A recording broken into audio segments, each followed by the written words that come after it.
Hey YouTube, so this is a Fix-Ur-6 video. Fix-Ur-6, there's a lot of other videos on YouTube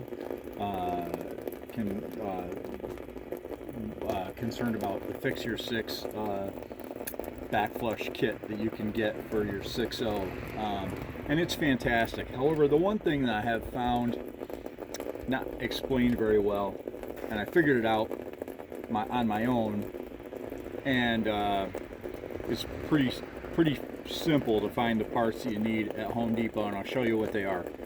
The part that they don't really explain is how to get air and water through your cooling system at the same time. And so this is the Fix-Ur-6 hose I have dedicated to this thing. And you know, if you're interested in the Fix-Ur-6 itself, plenty of videos out there. So I have a 45 on the other end, a 45 from Home Depot, coming from the Fix-Ur-6 back flush cap. Then I have modified this hose, a little short piece of hose. I cut it off of this hose, and it's two female ends.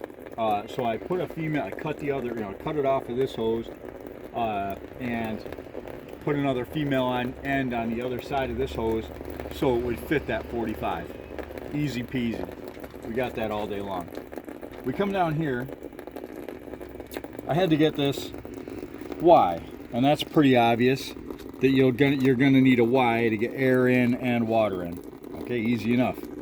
But then you're gonna need a female to female, unless you've got a male end here, which you may, and I would have had I not just run the hose to begin with, but that's a male end there, and I started out by just having this into that.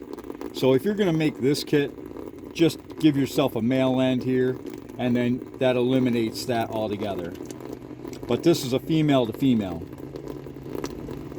Then, I'm sorry, this is a male to male. No, it is a female to female, sorry. Female to female adapter. It's two male ends. It comes down here, and they've got this cool little thing here. Let me show you this. This is a deal that's just designed, it's in the air tool department. So go to the air tools where they're selling air tools at Home Depot. And all this is, it's designed to hook onto a hose and blow the water through it before before the water in your hose freezes and damages your hose. So they have this in the air tool department. Just hook that right there. You don't have to modify anything. You don't have to drill and tap and use JB Weld and all kinds of crazy stuff that I've seen other people do on YouTube. This thing, they sell it. Why not just go buy it in the air tool place? Hook your air line to it, and you're good to go.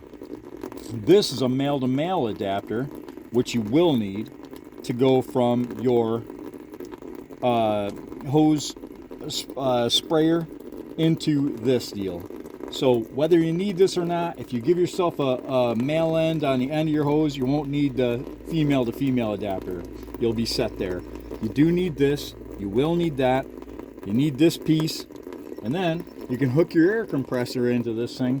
And I have it pretty low, so I'm pretty scared of blowing out my, this is an old truck, this is the original oil cooler in it, and I'm pretty scared of blowing it apart with pressure, so I have it pumped up to 25 pounds. I feel like that's less than the amount of water pressure that's coming through here.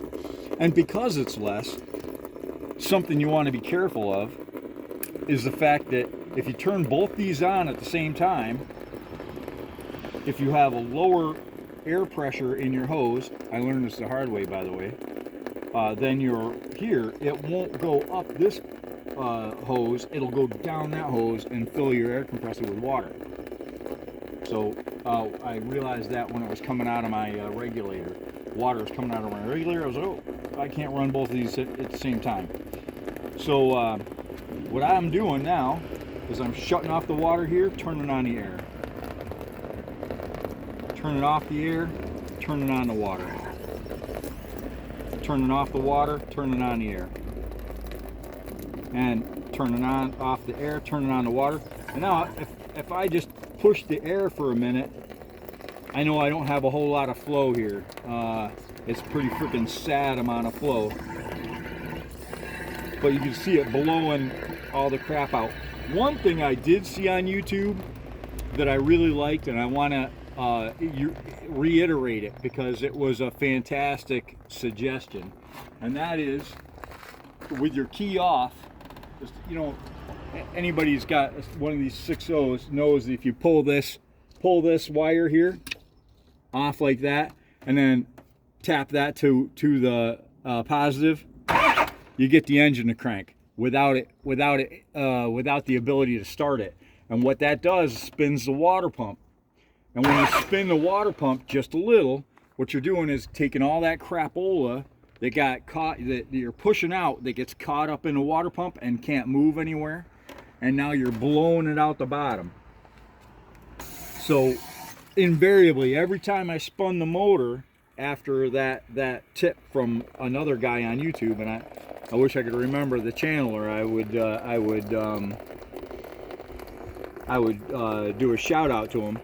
But every time almost, and not now because I've already done it like 60 times, but more bull crap comes out because it's coming out of the water pump. But this is coming out of my oil cooler, you guys.